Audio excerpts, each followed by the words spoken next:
What's good, guys? So today we got another video talking about how to improve withering waves. This is the real problem with standard 5 stars and how to fix them by its senpai. So let's go ahead and see what he has to say regarding the lackluster base 5-star roster we have in withering waves. Standard 5-star units like Calcharo, Lingyang, and Encore were strong enough to beat all types of endgame content, including the middle tower of the Tower of Adversity, a few months after Withering Waves got officially released, but they have been completely overshadowed by new and much more stronger units as the game progressed, which is pretty common in live service games like Withering Waves, because buffs granted on difficult floors of endgame content mostly synergize with teams built around new units, and enemies also need to be HP inflated gradually to compensate for the huge damage potential of recent units like Zoni and Cortethia. But that's one topic I know you guys hate. HP inflation. Recently in the Whimpering Waste, that was a big topic.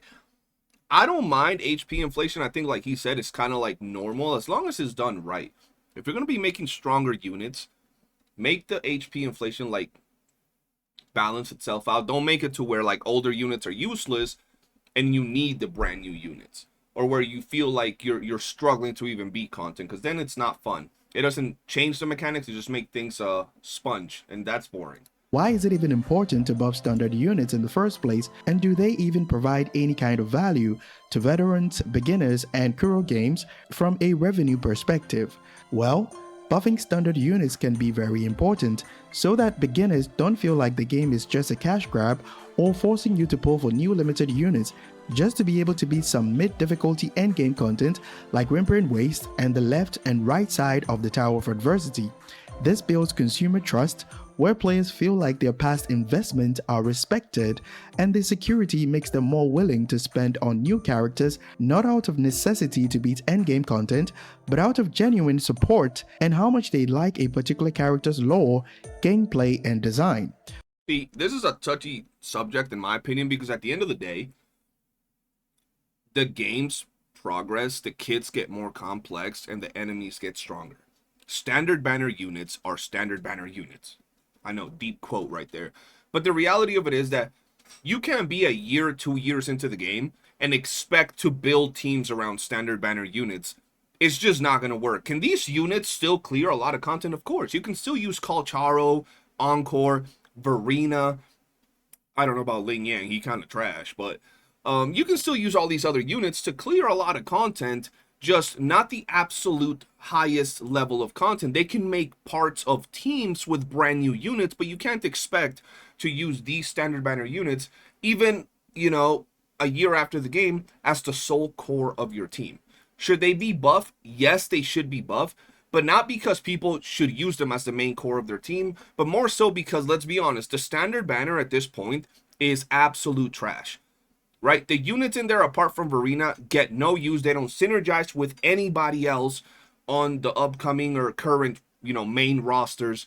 And it's just too shallow, right? So while they do help a lot of the newer players, the reality is that their gameplay is kind of stale at this point. So they should definitely get some sort of buff, which they kind of did with the Nightmare Echoes, but maybe something else along the lines of improving their kits or maybe their modifiers just a little bit would make them a lot more viable for endgame content, but they should never really compete with premium 1 year, 2 year later units that are being released as limited characters. But don't get me wrong though, units like Calcharo and Lingyang are still usable in the current meta, where flow buffs mostly benefit units.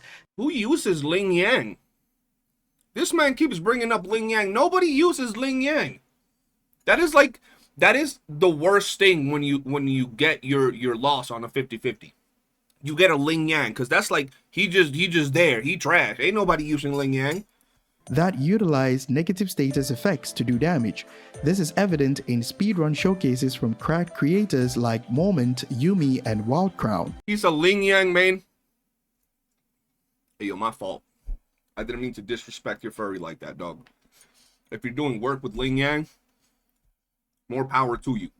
But the skill floor is pretty high in order to compensate for the flaws in the kit design and low damage output of standard DPS units. In other Kuro titles like Punishing Gray Raven, leap skills are a late game upgrade for older constructs or characters. They don't just boost the character's stats, but add entirely new mechanics, effects, or damage types, giving the character a fresh playstyle or better synergy with even more characters for diverse team building options. Oh, she looks so cool. A good example is Alyssa Echo's Leap skill, which is considered a decent upgrade over her old playstyle and mechanics. With the Leap skill, she gains access to the glaciation effects, letting her support new elemental comps while still buffing physical teams. She also gains a bonus 5% physical damage boost, and most importantly, her leap unlocks faster rotations, making her one of the most flexible supports in Punishing Gray Raven. It's simply Kuro Games' way of keeping older units relevant in endgame content without constant power creep. So he's basically saying like an awakened version of a character, like where you can, after a certain time or something, you can awaken them or transcend them, whichever word you want to end up using. Point is, they somehow get stronger, right? They either get a new skill or improvements to their old kit. That could be a thing that works. Not to the point where now, for example, an Encore, or better yet, a Calcharo is competing with an Augusta, but where a Calcharo can hang in there with units like Yang Liao, or maybe even on teams where Augusta could be the main DPS. She'd still be the premium unit doing way more damage, but no longer would you look at Calcharo as like bottom of the barrel damage for electro comps. Same with like Encore. She wouldn't be like the last absolute option for a fusion comp, but she'd be somewhere in there hanging out. Likewise, Kuro could introduce smaller upgrades to standard units in Wuthering Waves to make them just enough to be competitive, giving beginners a reason to keep playing and spend money later on without the game feeling predatory in the future. But if standard units receive no upgrades as the game progresses, endgame content gradually becomes much harder and may require specific units to have a much easier time to clear them, making low spenders in free-to-play at mid-game level of progression where they can level their characters to level 90 feel left out of rewards, because beating endgame content rewards you with astrites that helps in pulling for new characters. This also ensures that veterans can pull for characters they enjoy playing, with the mindset that they can even beat endgame content with standard units if they wanted to. However, there are potential downsides. Buffing standard units take development resources and time. In all honesty, bro, you should make it so standard banner units can compete in terms of like mid to early late game content. But if we're talking about a unit that's a year old with a kit that's just flat out basic, they should not allow you to just absolutely clear all end game content. That's why there's banners, we have reruns.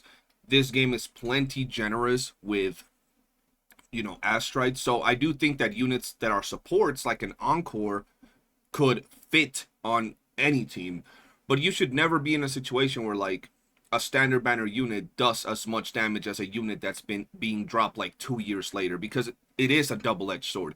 Why pull for the latest units when I can just use a standard banner unit that I already have and clear all the end game content? There should be a little bit of FOMO sprinkled in as to, hey, if I miss out on this unit, my team will be a little weaker. It's just is what it is. That's how the whole market fluctuates. So yes, it is a double-edged sword. They should buff them a little bit, but not to the point where they can just clear all the content. That might otherwise go into new characters and content. Overbuffing standard units could also cannibalize interest in new banners, though many would argue that most players would still chase new releases simply because they are new characters. But still, most industry examples, like the release of new artifact sets in Genshin Impact for old units like Xiao, and leap skills in Punishing Gray Raven, shows that moderate buffs are safe if done correctly. For example, giving a character like Jianxin limited application of error erosion can drive sales. This, I understand. Given a character like Jianxin, application of arrow erosion would make it to where not only is she a little bit better, but she now synergizes with future arrow erosion units. So it's not a buff that pushes her to be, you know, a meta clearing unit, but it's a buff that allows her to now fit into meta teams. This is something that I can 100% 100% get with. This is a great point that he's bringing up, because if they're going to be bringing things like Arrow Erosion, Spectral Frazzle, if they're going to be bringing things like Havoc, Bane, and all these other elements, I feel that if they improve or update the standard banner units to allow them to fit into these new teams, just with something that small, it gives standard banner characters a new life and new placement in teams. Right now, the way things are is like, if you don't have Siakona, you got to use Spectral or Arrow Rover, and there's no other thing you can do. If you don't have Phoebe and you're using your Spectral Rover on a different team, you're cooked. So I feel that this type of improvement is what I was talking about. Niche things that allow them to fit into meta teams is 100% needed. For a future main damage dealer, that depends on Arrow Erosion to do damage, because players won't have to spend a significant amount of pulls to get Chacona if they don't already have her, in addition to the pulls that they will need to get that particular DPS character. In short, the benefits of player retention and happiness leads to sustained profits and can outweigh the cost of buff implementation for standard units if handled with extreme caution. So let's examine what can be improved for all standard units that we have in the game, and some reasonable fixes that Kuro Games can implement in Withering Waves. Calculator. Calcium is notorious for having a high skill floor with a very low payoff. His optimal rotation, which involves the basic attack 2 cancellation to stack his killing intent stacks much faster, is arguably the hardest mechanic in the game, but his Death Messenger's anti-interruption is on par with Zani's when casting Nightfall, so as long as you have his damage reduction passive unlocked, and you have a strong healer like Verina, you can safely tank some damage without quick swapping. His base damage is also enough to beat the left and right towers of the Tower of Adversity, and can even clear the middle tower if he can benefit from universal buffs that the middle tower provides. So his damage potential is fine for a standard character that you can get multiple copies by losing your 50-50. You can still clear content with Calcharo. Easily. You can still clear content with Calcharo. Same with Encore, to be fair. Possible fixes include the following. Give this man a better way to stack killing intent stacks. The best way that I can think of is being able to get 2 killing intent stacks when he performs a dodge counter while his liberation state is active. This can make casual play less punishing. Increase his resonance liberation state duration uptime. If stacking killing intent stacks with dodge counters is considered extreme for a standard unit per Kuro game standards, increase this man's liberation state duration to about 15 seconds. This will encourage casual players to learn the basic attack 2 cancel tech and feel less punishing at the same time if they try to implement it in game.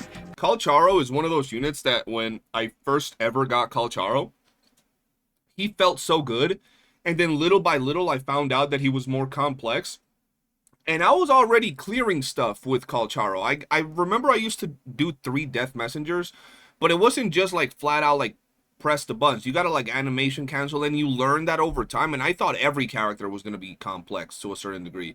So not everybody plays Calcharo that way, so they miss out on a lot of damage. So finding a way to improve the character, even if it's a little bit, to where he doesn't feel as punishing, he feels more laid back, which would allow him to deal a little bit more damage, would be so much better for the new player. You know what I mean? Because you can at least manage 3 Death Messengers if you mess up with a 15 seconds duration, but at the cost of losing ultra buffs from sub DPS buffers like Jianxin, for example, if you fail to execute the tech fast enough. Lingyang. Lingyang currently suffers from short health. He suffers from being fugly, a furry, nobody uses him, no one likes him, he's pretty much a waste of space, he kills our 50-50s, and he is just a horrendous character that should absolutely get removed from the game, and that is the best way to buff Lingyang.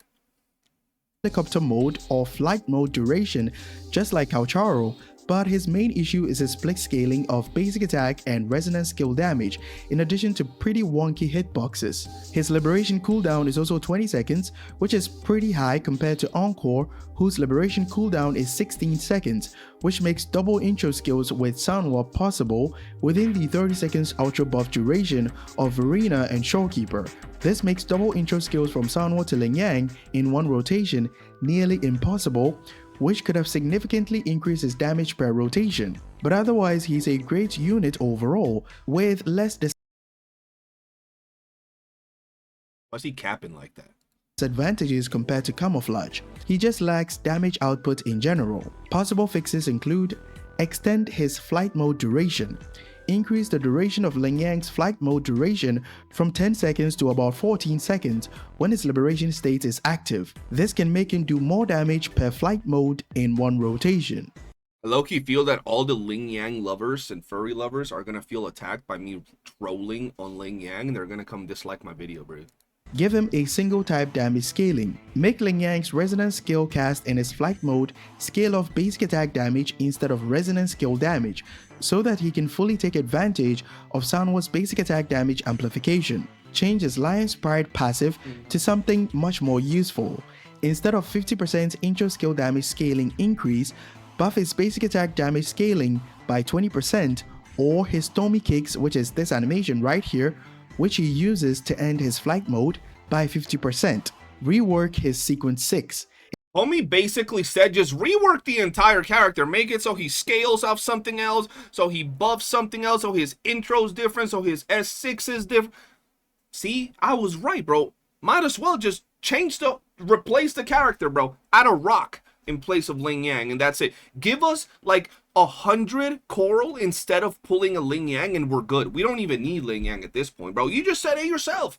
Pretty much change everything about the character, and that's how you can improve Lingyang, you know what I mean? So instead of giving him 100% basic attack damage scaling increase, his resonance skill cast, or the mountain roamer, during his flight mode in his liberation state should transform into a glacial bomb with increased scaling that does damage in a wide area of effect, with some added animations like the lion dance pose in his character trailer to show the area of effect. Jianxin. Jianxin suffers from concerto energy regeneration issues because her most important contribution to your team building is her outro skill that amplifies resonance liberation damage, making her a suitable replacement for premium units like Yanlin when building teams for Zhangli Yao or Calculus. So it can be pretty difficult to outro quickly, especially if you don't have an R5 Mercato Gauntlet. She currently needs to spend too much time on the field to fully charge all her shields in order to fully fill her concerto energy if you don't want to perform complicated animation cancelling by constantly swapping out characters, which makes her spend less time on the field. Possible fixes and improvements include the following. Increase our concerto energy regeneration. Yeah, that's one thing. We have like 2 people in my Discord that like this character, and one problem that I always tell them, they're in denial, they say she doesn't, but the reality is that this character is a brick, right? You pop her on screen and she's a brick the whole time she's on screen, and then you swap out of the brick. It's that simple. She has so much potential to be improved with very little things that would make her so good, that would put her in the realm of characters like Verina, that even to this day she could still be used in a lot of teams.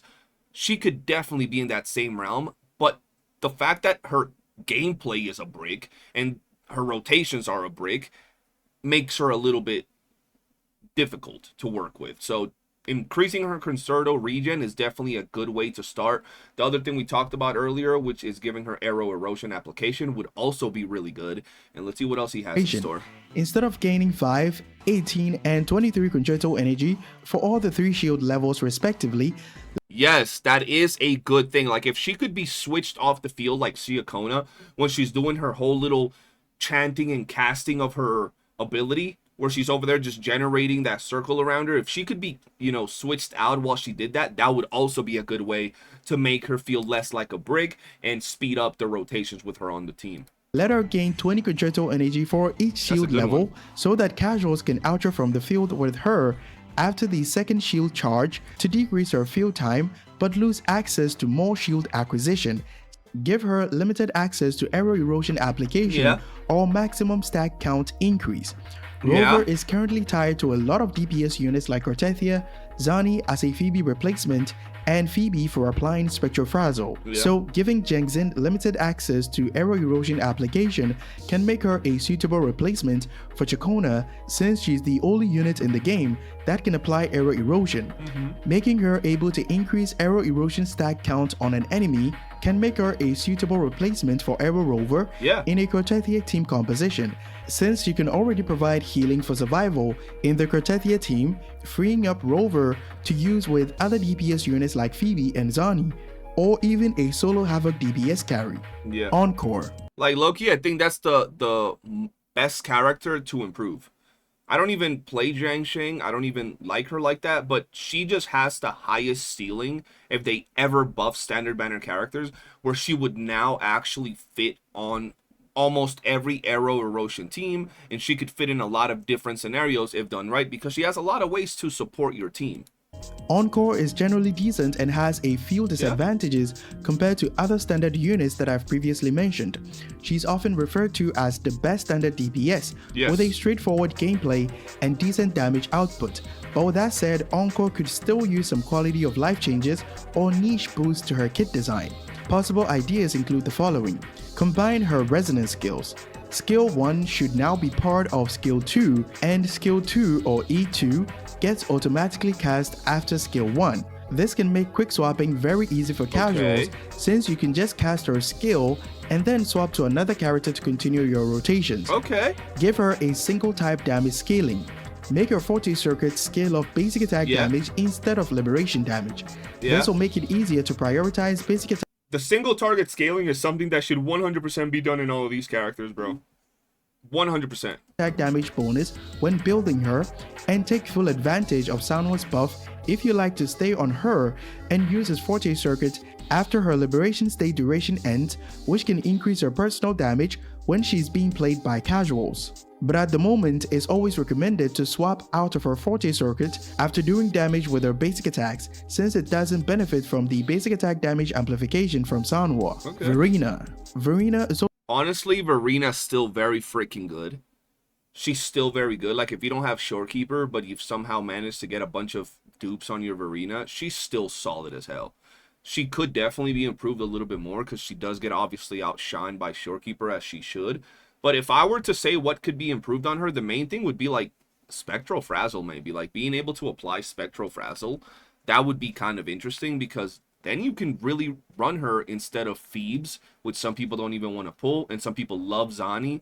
So I think that would be a good way to introduce her once again and give her longevity, because now you would have an option from a standard banner character to run with the new elemental changes like Erosion, Spectral Frazzle. Y'all get to deal with that. Also considered as one of the best standard characters with superior healing even compared with Shorekeeper. She has one of the fastest concerto energy regeneration and decent universal buffs for diverse team building options, so she doesn't suffer badly from power creep compared to the other standard units that I've reviewed so far. She's chilling. So here are some minor upgrades that'll make her even more relevant in many patches to come. Give her more support utility from her liberation.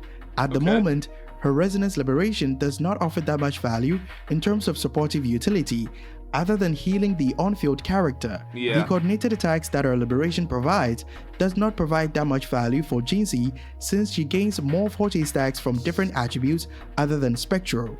So what I suggest is that her Liberation can apply 2 stacks of Spectral Frazzle per coordinated attack with a 1-second cooldown, just like the trigger intervals of her coordinated attacks. Hence, the maximum amount of Spectral Frazzle that she can apply will be nowhere near the maximum amount that Phoebe can apply in the Confession state. This can significantly reduce Zani's dependency on Spectral Rover, since Rover can get stuck in a Cortethia team, for example. This also reduces Phoebe's dependency on Spectral Rover, since you need Spectral Rover to apply Spectral Frazzle on enemies so that Phoebe can do bigger damage. This can also potentially drive sales for future units who need Spectral Frazzle to do damage, since players who do not have Phoebe on their account will still be convinced to pull for that particular character. Recently, I saw a video where a YouTuber was ranking the priority of characters when it comes to pulling, like pulling priority, and they ranked Zani way down at the bottom. And I'm gonna be honest, as a Zani enjoyer, and someone that thinks the Frazzle team with Zani at its head is one of the best teams in the game, I gotta say it's, true. Now, while Zani can be, paired up with a lot of other characters, as almost every unit in this freaking game can, the reality of it is that she's heavily dependent on Phoebe to have a smooth rotation and to maximize her kit. And even if you use Spectral Rover with Zani, it still doesn't feel as good. Can you still do it? Yes. Can you still clear content? Yes. That's not the point. The point is, a lot of people will not pull Zani because how limited she is when it comes to team building if you really want to get the most out of her. So having a character like Verina that 95% of players will pull when they start the game, be able to be slotted into that team, give some frazzle stacks, heals, all that good stuff, and be extremely quick with swapping, I think would be an amazing thing for not only Verina as a standard character, but also for units like Zani and future Spectral Frazzle units. In summary, buffing standard units should be gradual but with caution. By giving each unit a few targeted improvements, I strongly believe that Kuro Games can revitalize these characters and potentially get compensated in revenue. Yeah. This not only makes veterans happy when their old mains get buffed, but also strengthens the game's ecosystem, because fans can continue to use the characters that they genuinely enjoy playing, but not because they sit on top of the meta, ultimately benefiting both the player base and Kuro Games' long-term success. This was a good video, bro. It's Senpai. That's the guy who made this video. Pretty good video. I agree with pretty much all of his takes. And the most important one was that it's a double-edged sword. While it can increase, you know, the popularity of some of these characters, it can also cause a problem where some people might not want to pull other characters because they have standard banner units. And well, at the end of the day, Kuro and any of these gacha companies don't really care about us. They see us as a wallet, so they want our money. So I do think they should be improved, and more so for damage. I think it's about longevity and giving them utility for future comps, right? If these characters are kind of there, but they never really work with the current units that we're getting, it's always going to feel like off. The smoothness and the flow of the combat that Wuthering Waves offers is amazing. And if they can make it so these standard banner characters can provide people with that feeling, even if they're pulling, you know, like a Verina and then they pull Zani, and they still feel a really good flow, I think it would be really good for the game, and it would incentivize people to keep playing, maybe spend more money, but we'll see. At the end of the day, that's just my take. Some of the things in here I have said myself, like the Jianxin, the Verina buffs, all of that. DPSs are a little bit rough to really measure, but that's just going to be my takes. Let me know in the comments section below what you guys think. What changes do you think can be made to the standard banner characters? And to add one last thing, I don't know if y'all noticed, but we're getting the reruns of the 2.0 characters. And I don't see where the 1.0 characters are really going to start getting reruns, because none of them are really working as well with the current, you know, meta that we're now going into with new units. They all work, but I don't know. So maybe Kuro start adding some of them 1.0 characters into the standard banner, like maybe a Jian, maybe a Yinlin. I don't know. That's just me. That would be nice to see, though. So new players also have a shot at getting some of these other characters. Will it happen? Probably not. But it would be dope if it happened. That's going to be it for the video. Hit that like button, subscribe, and I'll see you guys on the next one. Peace.